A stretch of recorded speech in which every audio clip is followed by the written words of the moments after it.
சென்னையில் ஒரு மசூதியில் வந்து நடந்த பயானில் வந்து ஒரு முன்னாள் அலுவலமா சேர்ந்தவர் வந்து என்ன சொல்லியிருக்காருன்னா, காசா போல் நம்ம போராட்டத்துக்கு தயாராகிட்டு ஒரு பயானில் சொல்லியிருக்காரு.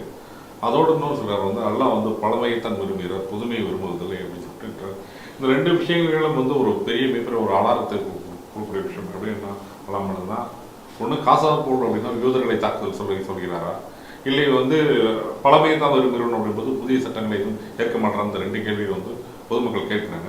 இந்த செய்தி நீங்கள் எப்படி பார்க்குறீங்க? அதாவது இந்த ஆடியோ வந்து இன்றைக்கி வெளியாகி இருக்கிறது.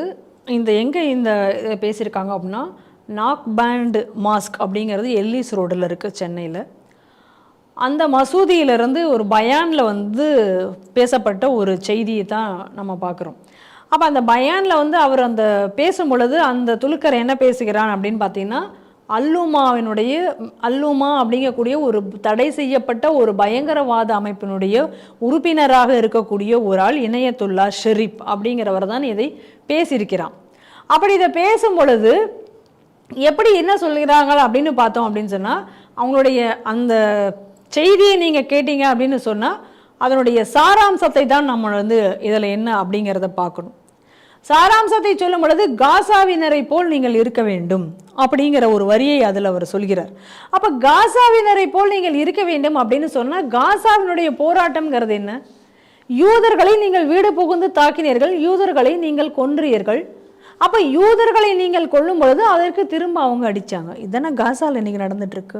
ஏன்னா இஸ்ரேல் எத்தனை வீடியோக்களை வெளியிட்டாங்க, எப்படி அந்த வீடியோக்களை பார்க்கும்போது பதற வைக்கிறது அல்லவா, அந்த அளவுக்கு ஒரு கொடூரமாக நடந்து கொண்டது. அப்போ அது போல் நீங்கள் இன்றைக்கி இங்கே இருக்கணும் அப்படின்னு சொன்னால், அப்போ இங்கே இருக்கக்கூடிய மற்ற, அதாவது இவங்க இஸ்லாம் அல்லாதவர்கள் அனைத்தையுமே காஃபிர்கள் அப்படின்னு தான் இவங்க சொல்கிறாங்க. அப்போ மற்ற எல்லாரையும் இதே போல் பண்ணணும், இதற்கு தயாராக இருங்கள் அப்படின்னு சொன்னால் என்ன அர்த்தம்?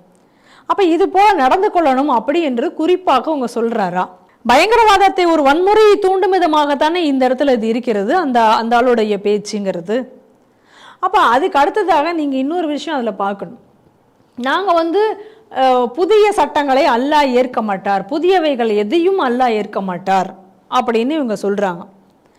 அப்போ புதியவைகளை எதையும் அல்லாஹ் ஏற்க மாட்டார், புதிய சட்டங்கள் எல்லாம் ஏற்க மாட்டார் அப்படிங்கிற விஷயத்தை சொல்லும் பொழுது, அப்போ இந்த நாட்டினுடைய நீ சட்டத்தை ஏற்க மாட்டேன், நாங்கள் வந்து எங்கேயோ எங்களுக்கு எங்கள் அல்லாஹ் கொடுத்த ஷரியா சட்டம் மட்டும்தான் நாங்கள் ஏற்றுக்கொள்வோம் அப்படி என்று பேசுறது. இந்த நாட்டில் நீ அப்போ குடிமகனாக இருக்கவே உனக்கு அருகதை இல்லையே. அப்போ இந்த நாட்டை ஏற்க மாட்டோம் அப்படிதானே அர்த்தம். அப்போ என்ன அவரை சொல்ல வர்றார், இதை நம்ம ஏற்கக்கூடாது அப்படின்னா இதை ஃபாலோ செய்யக்கூடிய அத்தனை துலுக்கணும் இதை ஏற்றுக்கக்கூடாது, இந்த நாட்டில் கூட சட்டத்தை நீ ஏற்றுக்கக்கூடாது அப்படி ஒரு அழைப்பு தானே இன்றைக்கி அவங்க விடுத்திருக்காங்க. இப்போ பாருங்கள், ஏன் வந்து இந்த வக்ஃபு சட்டம் அப்படிங்கிறது நமக்கு தேவையா, இன்றைக்கு இந்த வக்ஃபு திருத்த சட்டம்ங்கிறது தேவை என்பதை நம்ம இங்கே வச்சு தான் பார்க்கணும். ஏற்கனவே வெகு நாளாக இருக்கக்கூடிய குற்றச்சாட்டு என்னென்னா, இன்றைய வக்ஃபு சொத்துக்கள் கபலீகரம் செய்யப்படுகின்றன. அப்படி கபலீகரம் செய்யப்பட்டு அது பயங்கரவாதத்திற்கு மடைமாற்றம் செய்யப்படுகின்றன. ஏற்கனவே பிஎஃப்ஐ இருந்தவரை இப்போ தடை செய்யப்பட்டிருக்கிறது. தடை செய்யப்படுவதற்கு முன்னாடியே பிஎஃப்ஐ பல வக்ஃப் வாரியங்களை கைப்பற்றிவிட்டன, அவர்களுடைய ஆட்களை எல்லாம் அதில் போட்டு இந்த சொத்துக்களை கபலீகரம் செய்து வருகிறார்கள்ங்கிற குற்றச்சாட்டு இருந்தது. அதே போல் தர்காவை முழுவதுமாக ஒழிக்கணும் அப்படிங்கக்கூடிய ஒரு போக்கும் இருந்ததை பார்க்குறோம். தர்காவுக்கு போகக்கூடிய துலுக்கர்களை குறைந்து விட்டார்கள்ங்கிற செய்தியெல்லாம் கூட வந்ததை நம்ம பார்க்கிறோம். இன்னும் சொல்ல போனால் தர்காவுக்கு போனவர்கள் தாக்கப்பட்டார்கள் அப்படிங்கிற செய்தியும் நம்ம பார்த்தோம். வக்ஃபு சொத்து பெரும்பாலும் தர்கா சொத்துக்கள். அப்போ அதையெல்லாம் இப்போ வந்து இவங்க சூறையாடி இதை பயங்கரவாதத்திற்கு மாற்றி இன்று ஒரு வஹாபிசத்தை இந்த நாட்டில் கொண்டு வர வேண்டும் அப்படிங்கிற ஒரு எண்ணப்போக்கோடைய செயல்படுகிறது. தர்காவை வந்து ஒழிக்கணும் அப்படின்னு சொல்லி தான் இன்றைக்கு இவங்கெல்லாம் கிளம்புனதை நம்ம பார்க்குறோம். ஏற்கனவே இதே வேலை தான் தௌஹீத் ஜமாத் பண்ணாங்க. அப்போ என்னென்னா பித்தத் ஒழிப்பு, ஷிர்க் ஒழிப்பு மாநாடு இதெல்லாம் நடத்தினாங்க. இதெல்லாம் என்னது அப்படின்னு கேட்டால் அந்த தர்காவை வந்து ஒழிப்பதற்காக இவங்கெல்லாம் களமிறங்கினாங்க. அப்போ ஏற்கனவே கூட இந்த வக்ஃபு சொத்துக்களை எல்லாம் பெரும்பாலும் இன்னைக்கு வந்து அந்த வக்ஃப் வாரியங்களில் பிஎஃப்ஐனுடைய ஆட்கள் வந்து அதில் போடப்பட்டிருக்கிறார்கள், அவர்கள் மூலமாக இது பயங்கரவாதத்திற்கு பயன்படுகிறதுங்கிற குற்றச்சாட்டும் ஏற்கனவே இருந்தது. அப்போ இந்த நிலையில் இன்னைக்கு தர்கா ஏன்னா வக்ஃபு சொத்து அதிகமாக இருந்தது தர்காவுக்கு. அப்போ தர்கா சொத்துக்களை எல்லாம் அழித்து தர்காவை ஒழித்து இங்கே நாடு முழுவதும் ஒரு வஹாபிசத்தை ஏற்படுத்துவதற்காக வெகு நாட்களாகவே முயன்று கொண்டிருக்கிறார்கள். இந்த நிலையில தான் இன்னைக்கு இதை பேசியிருக்கக்கூடியது யாரு? அல்லுமாவினுடைய ஒரு உறுப்பினர். அப்போ இந்த அல்லுமாங்கிற அமைப்பு தமிழகத்தில் தடை செய்யப்பட்ட அமைப்பு அப்படிங்கிறது முதல்ல ஒரு விஷயம். ரெண்டாவது, இந்த அல்லுமா தான் தமிழகத்தில் மிகப்பெரிய நாச நஷ்டங்களை ஏற்படுத்தியவர்கள். கோயம்புத்தூருடைய பாம் பிளாஸ்டுக்கு காரணமாக இருந்ததே இந்த அல்லுமா அமைப்பு தான். அப்போ இந்த அல்லுமா அமைப்பை சேர்ந்த ஒரு பயங்கரவாதி இன்னைக்கு இப்படி ஒரு விஷயத்தை பயானில் பேசுகிறான் என்றால் அதற்குரிய அர்த்தத்தை நாம் எப்படி எடுத்துக்கொள்வது? அப்போ இந்த போக்கு வந்து எவ்வளவு இந்த ஒரு அடிப்படைவாத இந்த பயங்கரவாதம் எந்த அளவுக்கு ஆபத்தானது அப்படிங்கிறத நம்ம இங்கே புரிஞ்சுக்கணும். ஏற்கனவே தமிழகத்தில் இந்த அல்லுமா அமைப்பு ஏற்படுத்திய விளைவுகள் என்ன அப்படின்னு நம்ம பார்த்துருக்கோம். இன்னைக்கு இந்த அமைப்பு வந்து இன்னைக்கு இவர்களை மட்டும், அதாவது இன்னைக்கு காஃபிர்கள் அப்படின்னு சொல்லக்கூடிய இந்துக்களை மட்டும் கொள்வதற்கு இவர்கள் அழைப்பு விடுக்கவில்லை. ஏற்கனவே இருக்கக்கூடிய அந்த தர்கா முறை முழுவதையும் ஒழித்து ஒரு வஹாபிசத்தை உருவாக்க வேண்டும். அதன் மூலமாக ஒரு இஸ்லாமிய ராஜ்யத்தை ஏற்படுத்த வேண்டும். இதுதான் பிஎஃப்ஐ சொன்னார் 2024 நான் வந்து இந்தியா வந்து இஸ்லாமிய நாடாக ஆக்குவோம். இதை தான் அவனுடைய இதாக வச்சுட்டு பண்ணாங்க. அதை தான் என்று நம்ம தடை செய்தார்கள். அப்போ இன்னைக்கு பாருங்க, நீங்கள் இந்த வக்ஃபு விஷயம் வரும்பொழுது நீங்கள் பார்த்தீங்கன்னா தெரியும், பல கிராமங்களை இன்னைக்கு முழுவதுமே வக்ஃபு சொத்து தான் அப்படின்னு சொல்லி கொண்டிருக்கக்கூடிய போக்கை நம்ம பார்க்குறோம். திருச்செந்துறை கிராமம் முழுவதுமே வக்ஃபுக்கு சொந்தமானது, அந்த கோவில் இருக்கக்கூடியது வக்ஃபு நிலத்தில் தான் அப்படின்னு சொல்லி இன்னைக்கு ஆர்கியூ பண்ணி கொண்டு இன்னைக்கு போகக்கூடிய அந்த போக்கை பார்க்குறோம். இப்படி வக்ஃபு பெயரில் இந்துக்கள் நிலங்களையும் திருடக்கூடிய ஒரு போக்கும் இன்னைக்கு நடந்து கொண்டிருக்கிறது. இந்த ஒரு ஆபத்தும் இங்கே போய் கொண்டிருக்கிறது. இதையெல்லாம் மனதில் வைத்து தான் இன்னைக்கு வக்ஃபுக்கு திருத்த சட்டம் இன்று கொண்டு வரப்பட்டது. ஆனால் இந்த வக்ஃபு திருத்த சட்டத்தை இன்னைக்கு இந்த வரக்கூடாது அப்படின்னு சொல்லி இன்றைக்கு எதிர்க்கட்சிகளும் இன்றைக்கு களம் இறங்கி இதுக்கு எதிராக இன்னைக்கு பார்த்துருக்காங்க.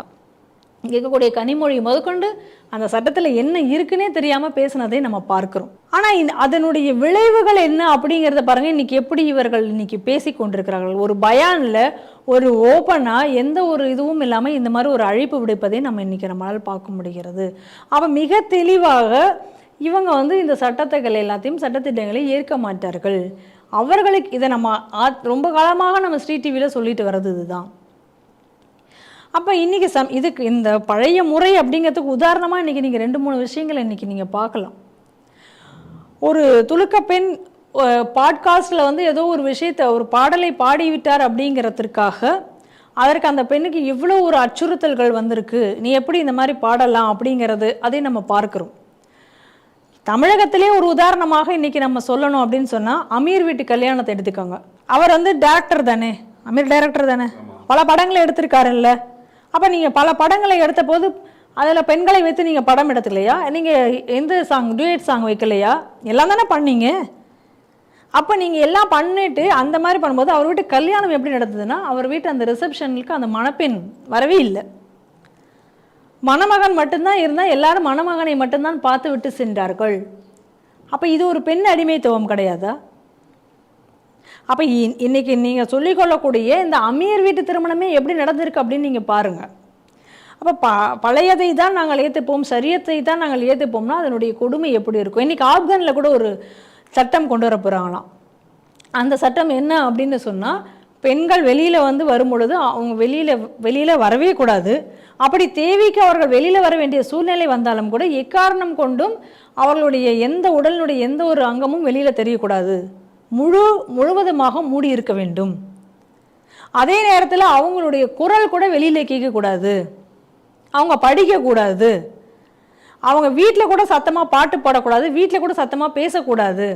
அப்படிங்கிற கூடிய ஒரு கொடூரமான சட்டங்களை இன்றைக்கி இவங்க ஏற்று, இதுதான் இன்றைக்கி ஷரியத்தில் இருக்கக்கூடியது சட்டங்கள். இதை தான் அல்லாஹ் சொல்கிறதாக அவங்க சொல்கிறாங்க, நம்ம சொல்லலை, அவங்க சொல்கிறாங்க.